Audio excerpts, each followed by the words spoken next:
A todos, mi nombre es Inti Quevedo y dando cumplimientos a las orientaciones recibidas por nuestra docente en Introducción al Derecho, iniciaré esta intervención sobre las normas jurídicas. A su vez, idóneo recalcar que mi grupo está conformado por López Diana, López Rosa, Paz Neireli y Villalobos Kelly. Sobre la norma jurídica puedo decir que es una regla de conducta dictada o promulgada por un poder legítimo para regular la conducta humana, por medio de una prescripción, autorización o prohibición. De igual manera, presupone que su incumplimiento genera una sanción coercitiva. La característica de este tipo de normas, a diferencia de las morales, es que pertenecen a un sistema jurídico y por ende tienen validez jurídica.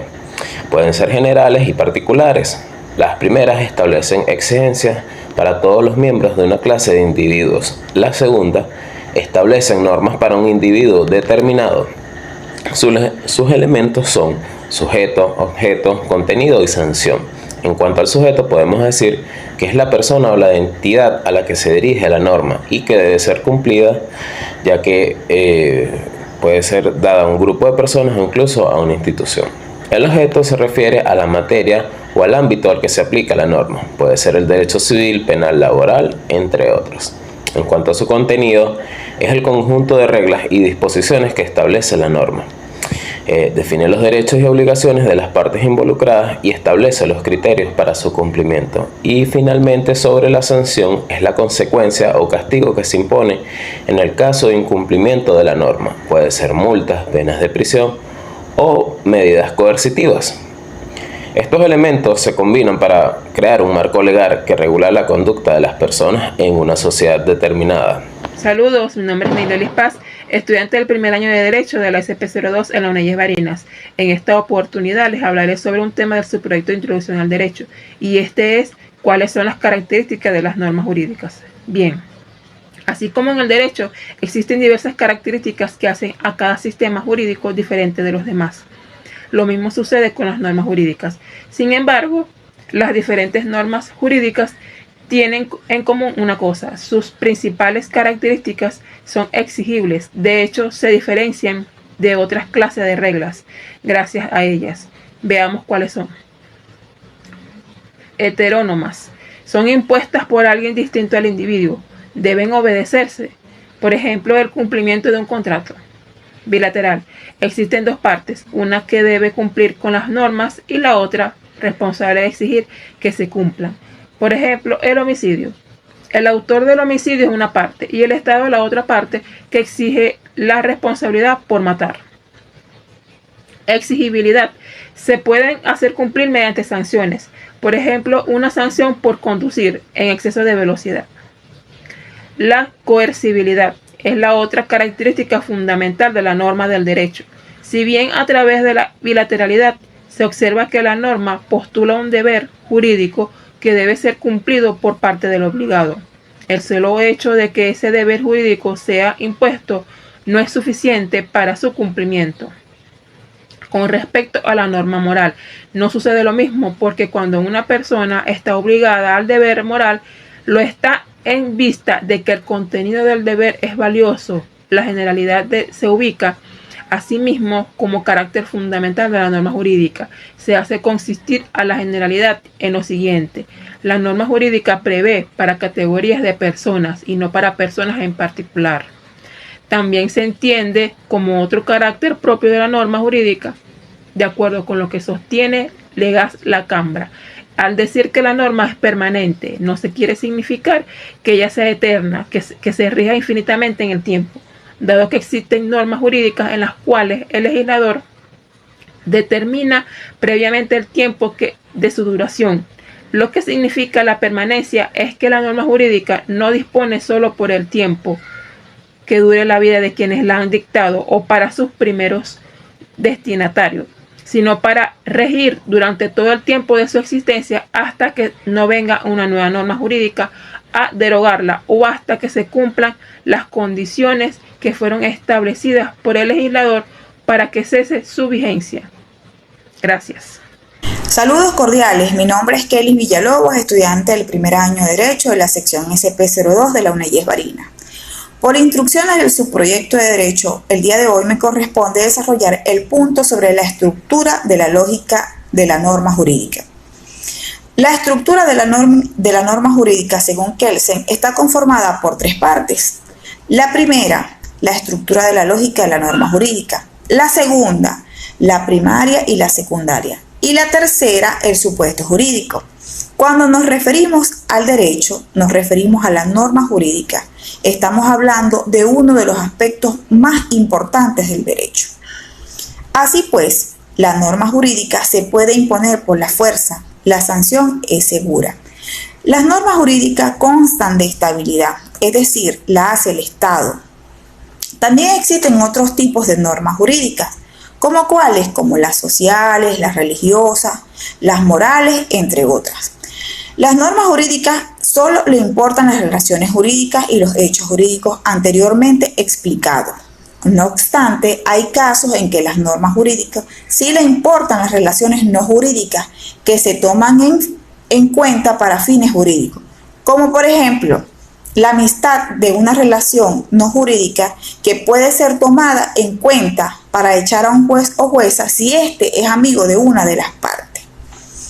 Entendemos por supuesto de hecho como la hipótesis de conducta que si se produce provocará la consecuencia y esta consecuencia jurídica que tiene causal destrucción de una conducta humana en el supuesto de hecho normativo. Las normas jurídicas tienen su propia teoría, la cual se refiere a las características de dicha norma, a su estructura y a los elementos de ella. Muchas gracias. Continuando con el tema central de norma jurídica, se hace relevante profundizar en dos elementos como lo es el supuesto de hecho o hipótesis y la sanción o consecuencia jurídica o efecto jurídico. Con respecto al supuesto de hecho o hipótesis, se refiere a la parte de esta en la que se enuncia qué caso o situación fáctica se aplicará a la misma. Es decir, que es una hipótesis que de producirse provocará una consecuencia. Igualmente, es la forma o conducta o comportamiento que el derecho de manera imperativa nos ordena cumplir.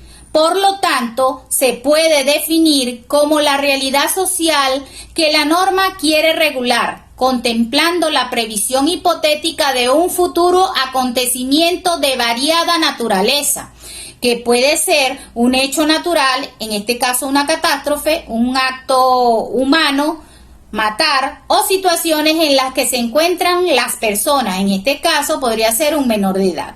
Ahora bien, con respecto a la sanción o consecuencia jurídica o efecto jurídico, es la que enuncia el resultado o efecto que traerá consigo la situación de hecho supuesta en la primera parte del precepto.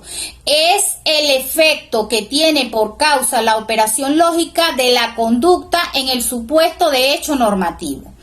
Es importante destacar que en el ámbito jurídico es el Estado el que fuerza el cumplimiento de la consecuencia.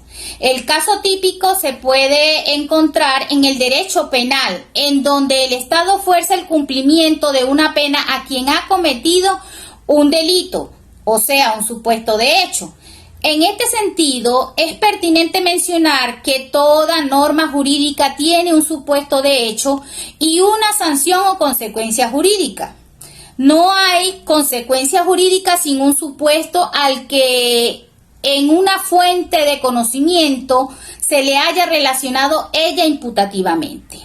No se deriva consecuencia jurídica alguna sin que se realice el supuesto al cual se haya ella imputada en la respectiva fuente del conocimiento. Si varía el supuesto jurídico, también varían las consecuencias a él imputadas en la fuente del conocimiento. En este caso, el supuesto es la hipótesis que de ocurrir desencadena la consecuencia, mientras que la consecuencia es el efecto atribuido por el derecho a la verificación del supuesto en la realidad. Del mismo modo, el nexo lógico jurídico es el elemento lógico vinculante entre el supuesto y la consecuencia. Por otra parte, cuando se habla de la pirámide jurídica, nos referimos a la pirámide kelseniana, la cual está representada gráficamente por un sistema jurídico escalonado y tiene como base el principio de jerarquía. De acuerdo con Kelsen, las normas adquieren su valor de una norma superior. Es por ello que las normas no deben contradecirse entre sí, sino que una predomina a la otra. Cuando aplicamos la pirámide de Kelsen en Venezuela, podemos observar que existen 3 niveles. El primer nivel es el nivel fundamental. En este encontramos la Constitución de la República Bolivariana de Venezuela, ya que esta es la norma fundamental del país. De ella emanan todas las leyes y su característica fundamental es la supremacía sobre las otras normas del ordenamiento jurídico venezolano, tal como lo establece el artículo 7 de la Constitución. Esta se ubica en la cúspide, es el escalón más pequeño de la pirámide, motivado a que existe una sola Constitución.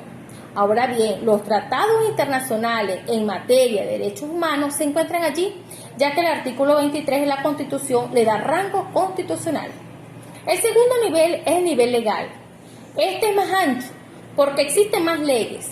Allí encontramos lo que llamamos las leyes formales. En estas se encuentran las leyes orgánicas, que están especificadas en el artículo 203 y en una sentencia de la Sala Constitucional del Tribunal Supremo de Justicia. Los tratados internacionales, las leyes ordinarias, los decretos de ley y también las leyes habilitantes, entre otras. Cuando llegamos al nivel sublegal, aquí nos encontramos las leyes que no tienen rango formal. Y en estas se encuentran lo que son los reglamentos que están tipificados en el artículo 236, numeral 10 de la Constitución, como son las ordenanzas municipales y las sentencias. Es importante mencionar que todo lo que está ubicado en el nivel legal y en el nivel sublegal deben estar en el marco de la Constitución, porque si están fuera de ella no son válidas y por ende inconstitucionales. Ya para finalizar, se puede decir que el propósito de la pirámide de Kelsen es establecer la jerarquía entre las normas jurídicas.